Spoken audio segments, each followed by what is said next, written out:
রাজনীতি করতে চেয়েছেন বারবার তাদেরকে প্রতিহত করা হয়েছে। আজকে প্রথম আলো রেজিস্ট্রার কার্যালয়ে আগুন দেওয়া হয়েছে।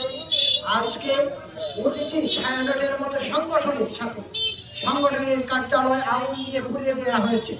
আমরা স্পষ্ট ভাষায় বলতে চাই, এই সমস্ত বিধ্বংসী কর্মকাণ্ড থেকে এই যে উগ্র গোষ্ঠী, এই যে মৌলবাদী গোষ্ঠী, তাদেরকে প্রতিহত করতে হবে এবং বারবার তারা পরাজিত হয়েছে।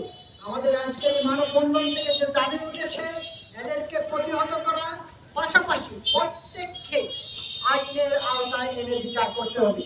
আমরা এই সরকারের কাছে সেটি আহ্বান জানাই, জনগণের কাছে আহ্বান জানাই, তাদেরকে প্রতিহত করার যে ডাক, তাদেরকে প্রতিরোধ করার যে আন্দোলন, সেটিতে তারা আমাদের পাশে থাকবে। ধন্যবাদ সবাইকে। যুদ্ধের নামে হত্যা করা হতো, তাদেরকে প্রশ্রয় দেওয়া হতো।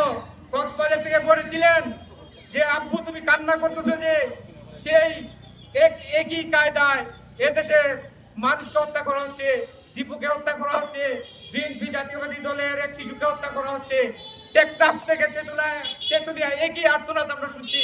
তাদেরকে বিচার করতে হবে, এই কান্না বন্ধ করতে হবে।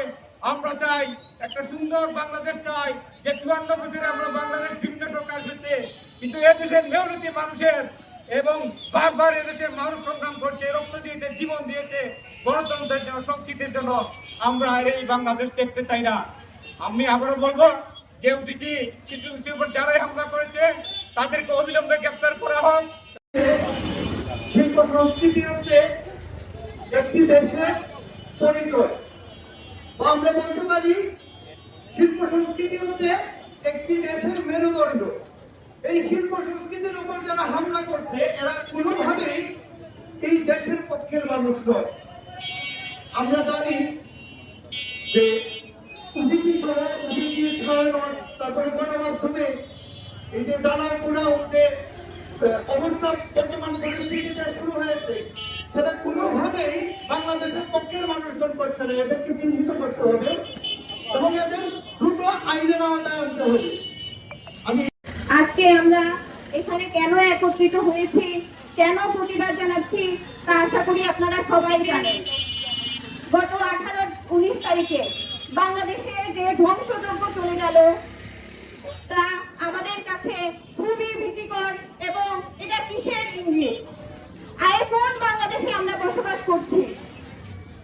আমার এই দেশ জারি সারি ভাটিয়ালির দেশ, গানের দেশ, ধানের দেশ।